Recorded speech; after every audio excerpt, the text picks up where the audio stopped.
کے بعد وہ یہ کہتی ہیں کہ مجھے اس کے بعد یہ ریئلائز ہوا کہ ہمارے ملک کا جو ہیلتھ سسٹم ہے وہ کتنا کمزور ہے اور ہمارے جو پیشنٹس ہیں ان کو وہ جو سائیکولوجیکلی ہمارے جو جتنے بھی پیشنٹس ہیں وہ ڈسٹرب ہو جاتے ہیں.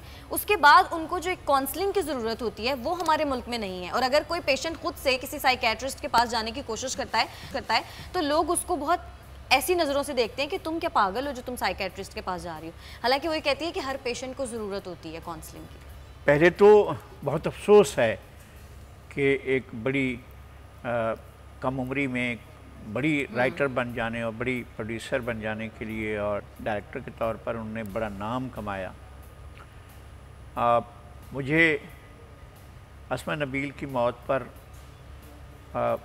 نادیہ فاروق کی یاد آ رہی ہیں. نادیہ تھیں ہماری ایک اسپورٹس کی، ہمارے ساتھ بھی رہی ہیں اور دیگر چینلز میں بھی رہی ہیں.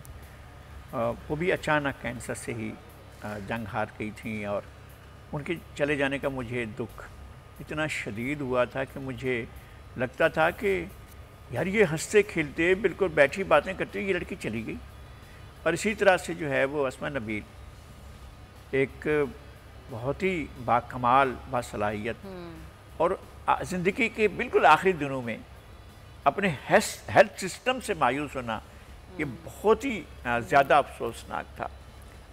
اگرچہ یہاں پر کچھ ہیلتھ کی چیزیں آئی ہیں ہمارے سندھ کی حد تک نا، خاص طور پر ٹراما سینٹر ہے، ڈاکٹر جو ادیبی رضوی ہیں ان کا شعبہ ہے، یورولوجی ٹرانسپلانٹیشن کا ہے اور جو ہے لیور ٹرانسپلانٹیشن کا ہے، سائبر نائف کا ہے جہاں پر لوگوں کا علاج ہو سکتا ہے. لیکن ان کا یہ کہنا کہ جب اس طرح کے کوئی مرض میں شکار ہوتا ہے تو لوگ کیسے ایلینیٹ ہو جاتے ہیں اور ایک تو آدمی ڈپریویشن میں چلا جاتا ہے سنگین قسم کے، اور اس کے ساتھ یہ ہوتا ہے کہ کیسے ایلینیشن ہوتا ہے.